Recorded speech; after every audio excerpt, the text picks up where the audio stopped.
Hello, my name is Lydia Osachi. In 1977, at the age of 21, I made a journey. By design, it was to change my life forever. I left the anti-Semitism of the Soviet Union to come to America. 70 years ago, another resident of Houston made a similar journey. His name is Israel Robinson. Izzy was only 14 years old when he left his small Russian village, traveled to Antwerp, and then boarded a ship for the United States, the Golden Medina, the Golden Land. You heard that it was a Golden Medina. You could pick money off of the trees. When I got here, I found out differently. We came over in a cattle boat, you might call it. We were there, way down at the bottom of the boat. And all they fed you was a herring and a potato. On March 22nd of this year, at Houston's William P. Hobby Airport, an event occurred that has been repeated many, many times here and at other cities in America: the arrival of Soviet Jewish immigrants.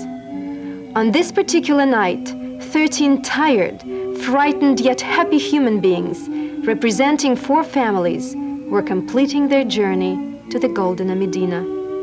Some were greeted by relatives who had made the journey earlier. Others were greeted by local residents who have adopted them. No one was alone. We didn't have no suitcases. We had a few bags, maybe. That's all. Very few. We didn't have no clothes, hardly. Just with the clothes on our backs. Like the Robinsons, 70 years earlier, these immigrants of 1990 came with little more than the clothing they were wearing.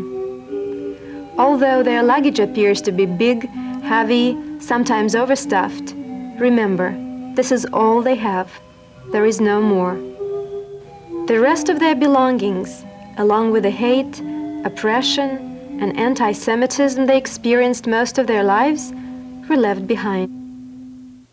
We are witnessing an unprecedented moment in Jewish history as Jews are leaving the Soviet Union in numbers unmatched since the time of the Tsars. For more than 20 years, the Jews of Houston have been involved with the struggle to secure the rights of our Soviet brothers and sisters to practice their Jewish heritage or freely emigrate. A lot of Jewish people there that I want to try and see what I can do to make them feel good about their situation, hopefully keep the lifeline going. We have stood on the front lines. We've marched, we've rallied, we've written letters and signed petitions. In December of 1987, we chartered an airplane and joined 250,000 other concerned Americans for the historic Washington mobilization, where in one voice we demanded that President Gorbachev let our people go. Our efforts are now being rewarded more than we had ever hoped. During 1990, approximately 100,000 Soviet Jews are expected to resettle in Israel. An additional 40,000 will come to the United States, and of those, nearly 400 will arrive in Houston. It is anticipated that over 1 million Soviet Jews will eventually leave the Soviet Union to seek freedom. Yes, we are succeeding, but with our success comes responsibilities. And perhaps the most important is that of resettlement, including housing, acculturation, language training, schooling for the young, job counseling, and placement for the adults. In Russia, you just worked for your food, and that's all you could get. You couldn't buy a suit of clothes because you didn't have any money to buy it with, or shoes. Buy a pair of shoes that last you 10, 15 years. Just what happens when a Soviet Jew arrives in Houston? First, let's go back. Even before the emigres leave the Soviet Union, we're preparing for them. Houston families that have enrolled in the Federation's family-to-family program have begun learning what is expected of them. It is during these sessions that the local families are given suggestions that would allow the immigrants the easiest, most positive transition into American and Jewish life. We begin the Seder with a blessing over the camera. Baruch atah Adonai Eloheinu melech haolam, asher k'dishonu b'mitzvosav v'tzivonu l'hadlek ner shel yontif. This year, as in years past, our local synagogues ensured that every Soviet Jew who wanted to could attend a Seder during Passover.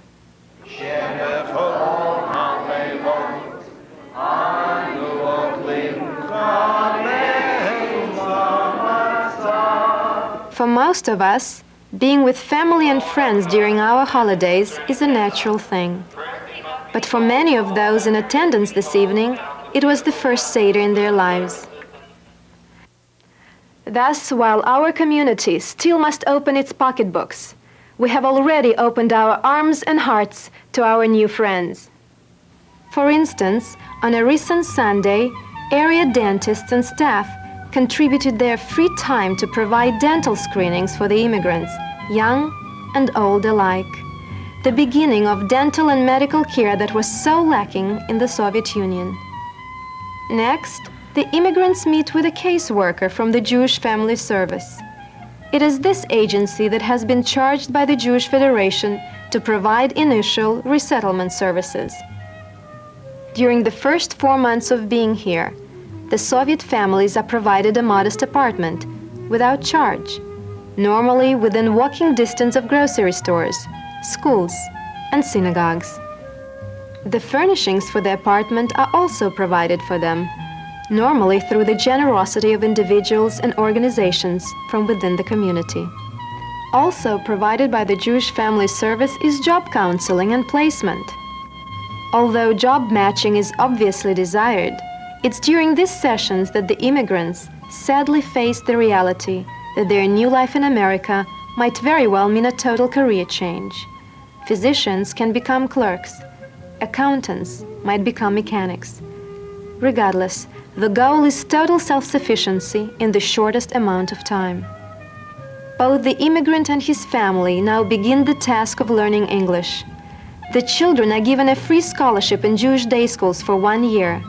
The adults are offered classes at the JCC, Houston Community College, or now at the Jewish Federation.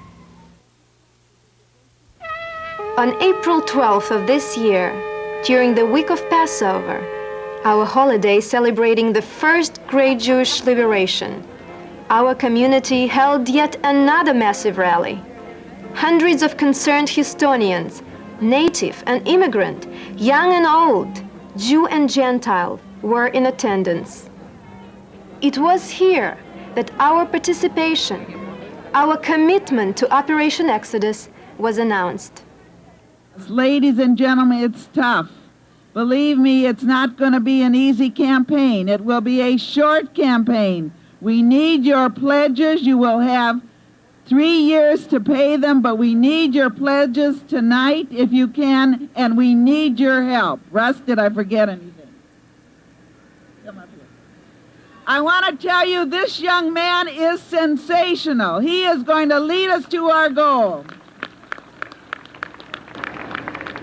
Our obligation is to resettle 376 Soviet Jews each of the next 3 years, and part of the funds that we're raising will go towards that effort. However, the bulk of the funds will go to Israel, where large amounts of Soviet Jews are coming every month.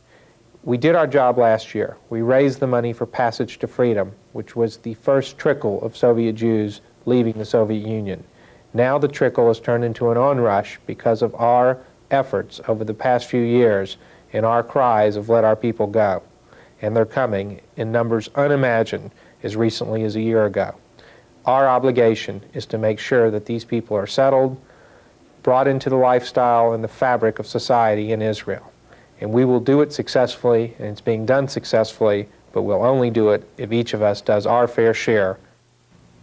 Less than a month ago, many of us had the opportunity to meet Marina Furman and hear her remarkable story of survival and her escape from the Soviet Union to Israel.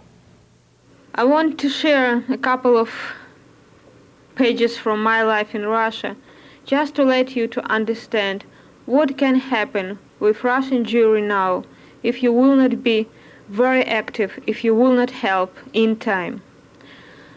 I moved to Leningrad we get married, and I became pregnant, and unfortunately, heart disease showed up, and I was in hospital in Leningrad when KGB officer came to the hospital and said to me that KGB will kill me and my child during delivery time if we wouldn't stop our activity, if my husband wouldn't stop teaching Hebrew, if there will be still many people in our apartment receiving Jewish education. And he said to me that my friend in America wouldn't be able to protect me because the mother will look very natural. I have heart disease and nobody will be able to prove anything. And he said also that nobody in the whole world wouldn't cry if me and my child would die in Russia. We didn't give up because we realized that if KGB once will learn they can fight with us, and there are things that you are frightened with, we will lose our fight.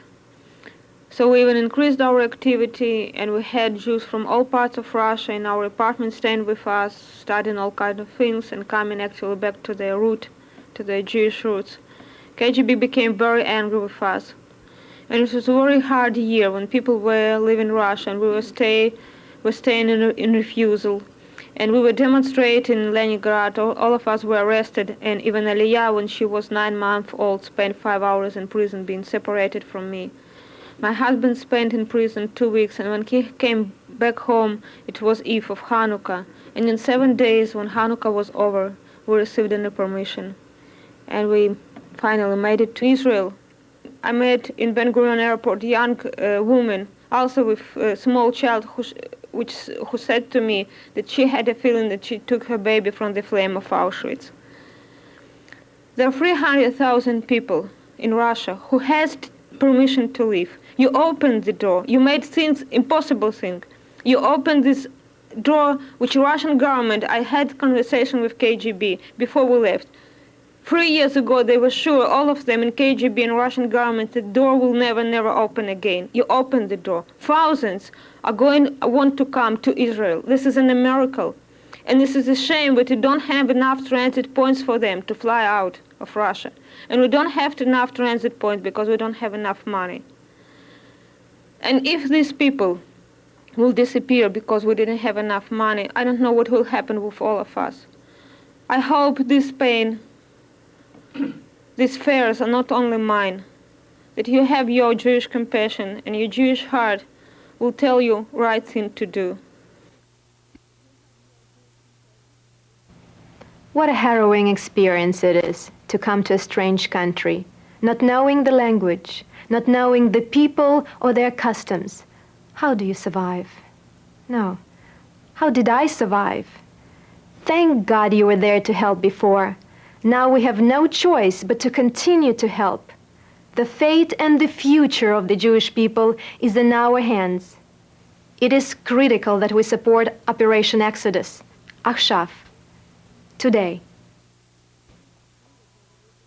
Am Yisrael, Am Yisrael, Am Yisrael Chai. Am Yisrael, Am Yisrael, Am Yisrael Chai.